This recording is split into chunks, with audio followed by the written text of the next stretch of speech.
tout le monde. Salut. Nous c'est Pauline et Brice. On est arrivé en Thaïlande avant-hier. Là actuellement on est posé au Romaninat Park à Bangkok. On vous embarque avec nous dans une série de vidéos à travers toute l'Asie du Sud-Est. On va être là pendant 1 an. On espère que ça va vous plaire. Et bah bienvenue dans ce tout premier récit d'aventure.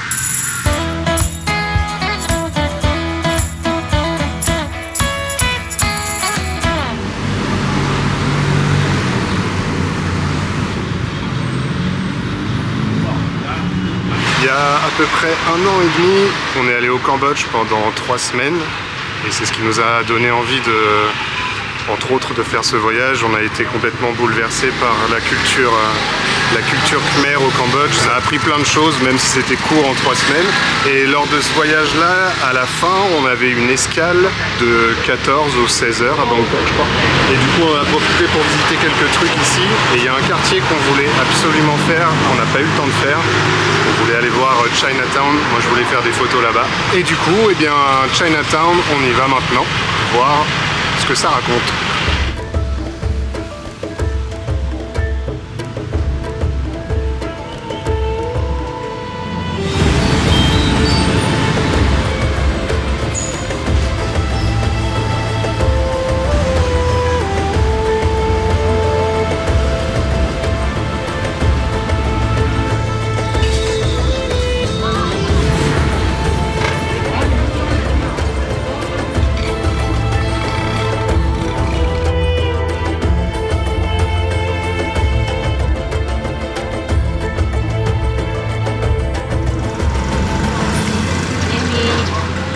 On s'est posé quelque part dans Chinatown pour prendre des petites boissons. On sait pas trop ce que c'est. Ça a un goût de chewing-gum. De chewing-gum un peu. Ça, bon. Ça a le goût de chewing-gum. Et ça a le goût de barbe à papa. C'était pas très cher, c'était 60 bahts, ça fait à peu près 1,50 €. On s'est posé au bord de la rue comme ça, parce que c'est vrai qu'à Chinatown, il y a beaucoup de monde. Et on est arrivé avant-hier, on n'est pas encore super habitué.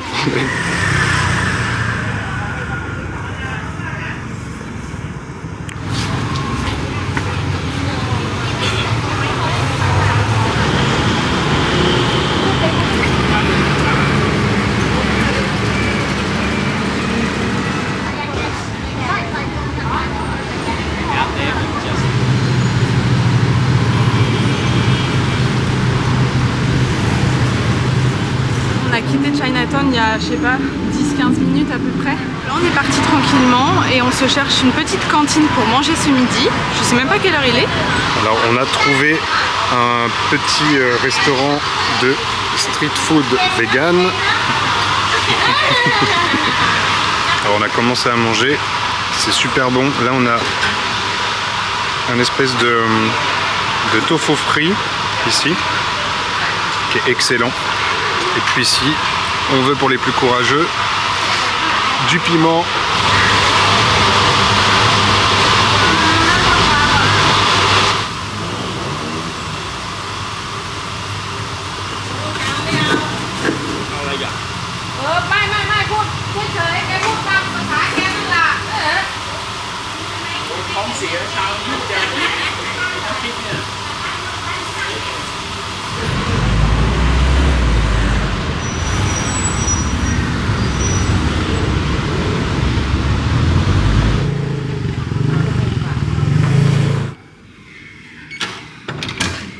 De retour à la guest house, on loge d'ailleurs à New Siam 3 Guest House. C'est en plein centre de Bangkok, pas très loin de Khao San Road. C'est très touristique, mais c'est en plein centre. On a accès à un petit peu tout à côté, donc c'est assez pratique quand même. Du coup, on revient de Chinatown et c'était chouette. Il faisait très très chaud avec l'avion.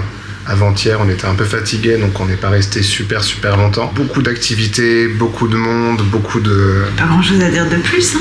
Vraiment beaucoup, oui, beaucoup de monde. C'est pas quoi vous dire, moi. On n'a pas beaucoup filmé parce qu'il y avait tellement de foule, enfin, il y a vraiment des stands de partout. Et parfois le chemin est assez étroit et le fait qu'il y ait beaucoup de monde pour sortir la caméra et tout, c'était pas forcément évident. Donc on n'a pas tant filmé que ça, mais c'est pas très grave. Pour slalomer entre les gens, ça demandait déjà pas mal d'attention. C'est à faire et c'est archi impressionnant. Nous on est arrivé du coup avant-hier, donc c'est vrai que ça fait un gros choc d'un coup. Chinatown, je pense, je sais, on n'a pas fait tout Bangkok, mais c'est l'un des endroits les plus densément peuplés. Ouais. Donc c'était super chouette de voir ça. Mais là on se repose tranquillement avant d'aller manger ce soir. On sait pas trop ce qu'on va manger, où on va manger, mais ça va forcément être super bon et pas très cher. Et quand c'est super bon et pas très cher, on est content.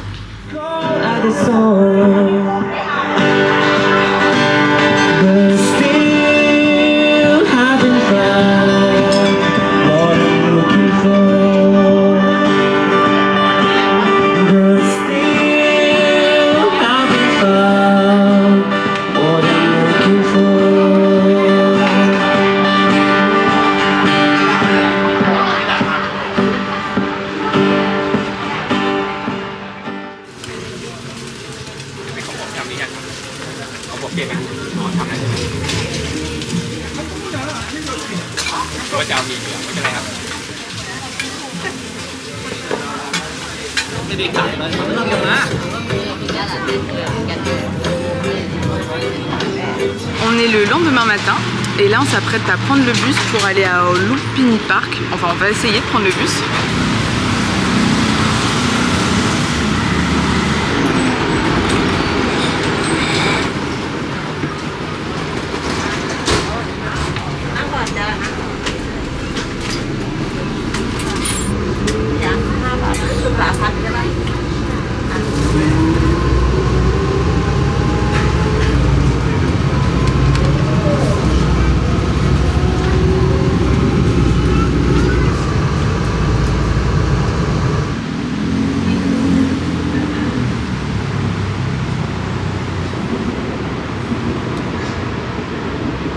Bien arrivé aux abords du Lumpini Park. Du coup on a pris la ligne 15 à partir de Khao San Road, donc du centre de Bangkok. Il y a eu à peu près 25 minutes de bus, on les a pas vus passer. On a payé 34 bahts pour deux, ce qui fait à peu près 90 centimes, donc super chouette. On va essayer de se balader un petit peu dans le parc. Apparemment il y a des varans, j'aimerais bien en voir. Et voilà, on va voir.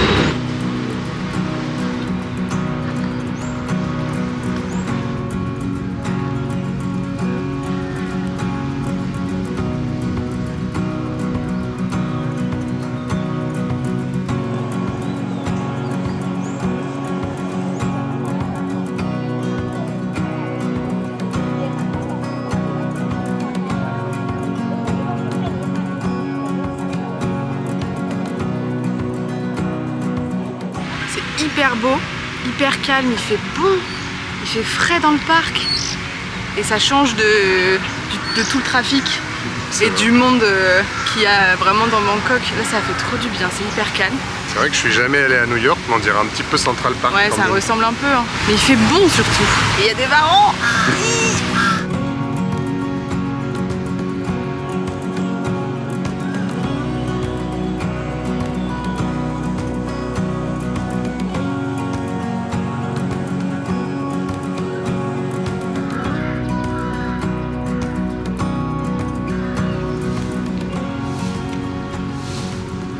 En fait, le parc Lumpini, il a été créé dans les années 1920 par le roi Rama-VI.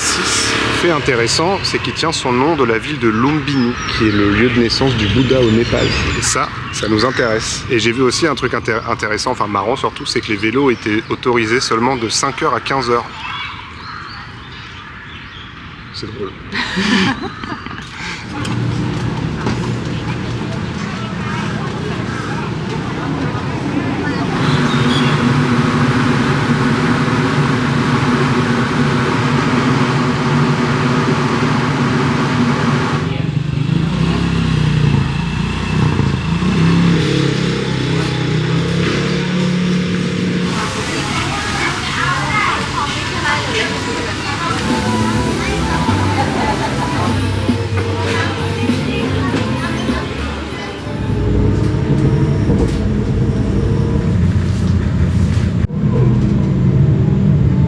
On se retrouve, on est le lendemain matin. Hier soir, les petites images que vous avez vues, c'était du côté de Samson Road. C'était super chouette.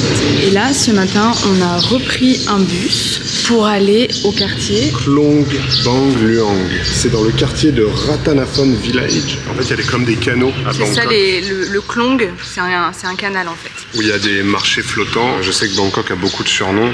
Et l'un des surnoms, c'est la petite Venise de l'Asie du Sud-Est. Et là, dans Bangkok, je crois qu'il y en a plus de 1600. 1600, on a vu, ouais. Donc on a hâte de voir ça, ça a l'air super sympa. Et pour le bus, du coup, parce qu'on l'a pris hier et aussi aujourd'hui, hier on a pris la ligne 15 et ce matin on a pris la ligne 509. On utilise l'application Google Maps clairement et on fait un itinéraire. Et Google Maps vous dit à quel arrêt aller à pied. Et du coup Google Maps vous dit aussi quel bus prendre, vraiment le numéro. Pour ce qui est de comment ça fonctionne le bus, quand vous êtes à l'arrêt, surtout, le bus arrive très très vite. N'hésitez pas à faire un grand mouvement de la main pour qu'il s'arrête, sinon il s'arrête pas. En termes de prix, c'est vraiment pas très cher parce que nous on fait quand même beaucoup d'arrêts, donc on va loin sur la zone de la ligne. Et à chaque fois on a payé 17 bahts par personne. En fait ça fait 34 pour deux, ça fait même pas 1 euro, ça fait même 80 centimes à peu près. Ouais, 80 centimes pour nous deux. Et ce qui est marrant, c'est que quand on rentre dans le bus, en fait, il y a le chauffeur et il y a souvent une dame qui est là, en uniforme. De toute façon, on l'a reparti direct. Il faut s'asseoir dans le bus et on a un genre de grand bâton de pluie. Avec sa monnaie dedans. Avec sa monnaie dedans, ça fait gling gling gling. Et du coup, une fois que vous êtes assis dans le bus, elle demande l'arrêt où vous vous arrêtez. Elle donne le prix et tout ça en mouvement, et puis le bus ça bouge beaucoup et elle ouvre son espèce de bâton de pluie où elle a toute la monnaie. Tu lui donnes l'argent, faut essayer d'avoir la compte plus ou moins parce qu'elle a que des pièces. Ouais, faut pas des grosses coupures pour le bus. Et voilà, elle te rend la monnaie quoi, mais c'est trop marrant parce qu'en fait dès que quelqu'un monte dans le bus, elle va le voir et elle fait ça tout le temps. Des fois elle s'agrippe un peu partout parce que le chauffeur... Si jamais il n'y a pas la petite dame avec son bâton de pluie dans le bus, normalement vous pouvez prendre votre ticket, enfin payer directement au chauffeur. J'ai vu que c'était assez rare, généralement il y a la petite dame. Il y a quand même la petite dame. De toute façon on l'entend avec son espèce de bâton de pluie rempli de monnaie quoi. Et du coup comme vous êtes avec Google Maps, il suit votre itinéraire en même temps que le bus avance et vous savez à peu près à quel arrêt descendre. Dans le bus pour l'instant, dans les deux qu'on a eu, là il y avait un écran avec le nom de l'arrêt et dans tous les cas la dame se rappelle l'arrêt que vous lui avez annoncé et elle l'annonce et elle vous dit, limite elle vous tape un peu sur l'épaule genre allez zoom. Et surtout descendre très très vite parce que les portes du bus s'ouvrent alors que le bus est encore en train de conduire. Il s'arrête à peine, il faut sortir du bus, les portes se referment, ils retracent, ça va archi vite. Donc faut être au taquet, pas trop le temps de s'endormir je pense dans les bus à Bangkok. Non.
On est à Klong Bang Luang, c'est un petit canal, comme il y en a énormément à Bangkok, qui sont particulièrement utilisés pour les marchés flottants, pour aussi traitement des déchets des toilettes. Là où on est, c'est The Artist House. On a pris un petit smoothie, donc smoothie watermelon, pastèque et smoothie pineapple ananas.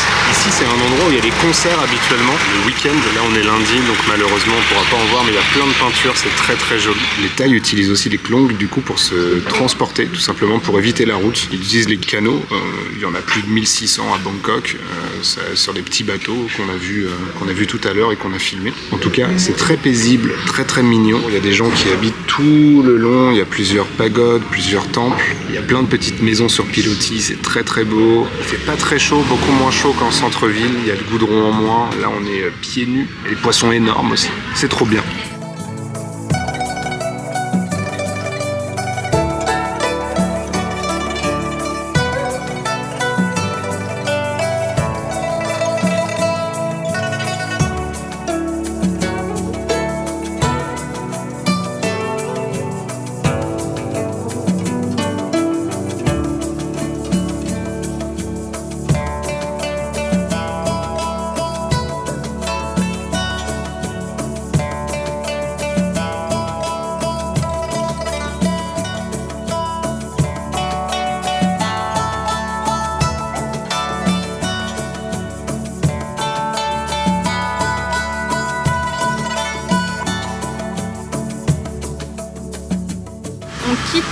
Kong Bangluang. Franchement c'était trop bien. On vous conseille d'y aller plutôt le matin parce que là on part, il est 13h et c'est vrai qu'il y a quand même pas mal de monde qui commence à arriver. Je pense que vous pouvez aussi y accéder en bateau depuis vraiment le centre de Bangkok, mais je pense que ça doit coûter très cher. Du coup là on rentre à l'hôtel, se poser un tout petit peu. Je sais pas ce qu'on va faire encore cet après-midi, peut-être pas grand chose, mais voilà.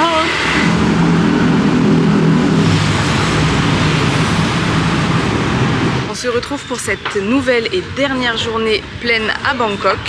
Là, on va chercher notre linge qu'on a mis dans une petite landry. Et Brice va aussi aller se faire masser. Et oui.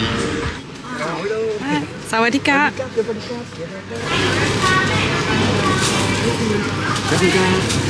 Thank you.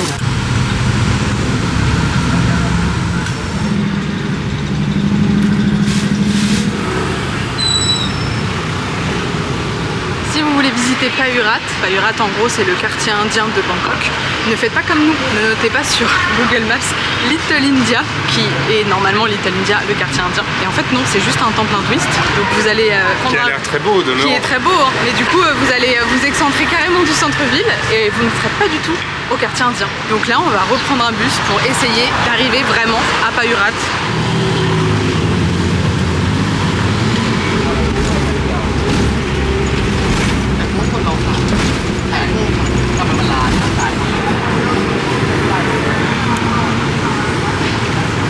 Bon, on est arrivé à Payurat, le quartier indien, je crois, parce que on a pris un bus, un deuxième bus. Bangkok, c'est gigantesque. Ça fait 15 fois la taille de Paris. T'as du mal à te repérer, mine de rien. Donc on sait pas trop si on y est vraiment. En tout cas, on est à des croisements de rues qui ressemblent à ça. Et c'est juste à côté de Chinatown. Du coup, peut-être qu'on va retourner faire un tour à Chinatown, parce qu'on trouve pas vraiment le quartier indien. En fait, ça ressemble à tous les autres quartiers qu'il y a à Bangkok, hormis potentiellement l'alphabet qui change un peu sur certains panneaux. C'est un peu des fails aujourd'hui, mais c'est pas grave. On s'est baladé un peu toute l'après-midi en bus, on a vu plein de trucs, donc c'était chouette. Et on est monté dans des bus carrément atypiques, c'était bien cool.